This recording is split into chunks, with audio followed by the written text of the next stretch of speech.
coverage. Polls are open across Florida for the primary election, with voters choosing their candidates to advance the general election in November. A big one that many are watching today is the race to replace Governor Ron DeSantis, whose term is up. Republican frontrunner for governor Byron Donalds held a rally to get out the vote for his supporters in Miami-Dade County. He says he's running to reduce housing insurance costs, expanding economic opportunity, and protecting the environment. Democratic frontrunner David Jolly held a final rally in front of supporters in Tampa last night. Jolly's campaign is focusing on combating the state's affordability crisis and healing division in our country. We have to believe in better, to believe in each other, to believe that we are better than where our leaders are taking us. You don't have to be a Democrat, an independent, or Republican to know that. That the person you're voting for is somebody who loves this state. I love this state like I love my wife and I love my kids. I want everybody to succeed in Florida. Donald is competing against current Lieutenant Governor Jay Collins, conservative activist James Fishback, and former State House Speaker Paul Renner. In the Democratic race, David Jolly is running in a crowded field against prison reform activist Evelyn Castillo-Bach, Air Force veteran Thomas Fernandez, and former school teacher Dana Foster, along with State Representative Dottie Joseph and Stefan Norman. Well, both sides are also fighting for a chance at Marco Rubio's Senate seat after he resigned to become the Secretary of State. Governor DeSantis appointed former Florida Attorney General Ashley Moody to take his place. She is now fighting for a full term against 3 other Republicans. On the Democratic side, State Representative Angie Nixon, a Jacksonville progressive, is taking on retired U.S. Army Lieutenant Colonel Alex Vindman, who became a national figure as a key witness in Trump's first impeachment. Now, because Rubio's term goes until 2028, this special election will choose who will remain in his seat for the next 2 years before it goes back to the voters. And this primary comes after a recent congressional redistricting changed how leaders are determined. Okay, so if you have a second to look at your screen, these district lines are now in effect. This after the state Supreme Court allowed this map to be used in the midterm elections after a lawsuit claimed the map violates the Florida Constitution. And this impacts several key races in our area. Let's go ahead and break them down for you. Okay, here we go. The biggest race that we're watching is District 23, which includes parts of Representative Lois Frankel's old District 22 before it was redrawn. It's still entirely in Palm Beach County. The incumbent is facing other Democrats, Victoria Doyle and Mark Piper.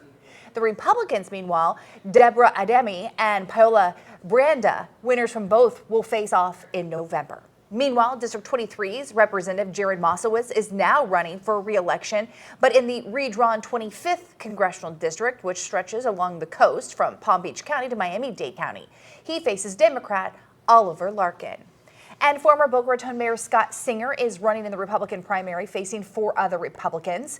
We're also watching District 21, which covers parts of northern Palm Beach, Martin, and St. Lucie counties. Democrats James Martin and Bernard Taylor will go head-to-head. The winner will face Republican Brian Mast in November.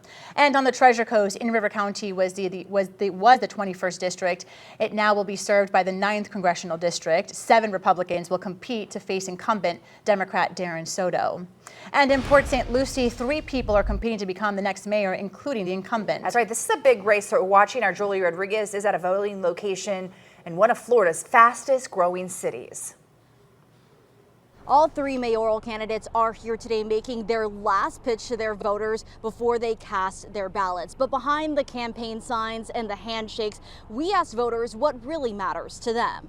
For voters heading to the polls today, this election is about more than just picking a name. We asked them what they want to see for their next mayor and what will help them decide who gets their vote. Okay, what are your guys' top priorities as you casted your ballots today? Safety. While the answers vary, a majority of voters say they want a mayor who is honest and follows through on the issues that matter to their residents. Development. I don't want to see. It was so beautiful. I've been here 20 years, and a lot of it has gone to development.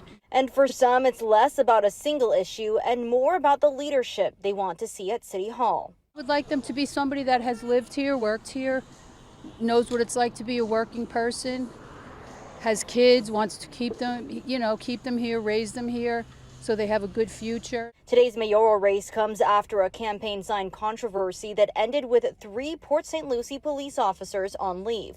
Police say the investigation involves 2 incidents that happened earlier this month. Surveillance video shows a woman removing one of Mayor Shannon Martin's campaign signs, with her opponent, Stephen Giordano, seen at the scene.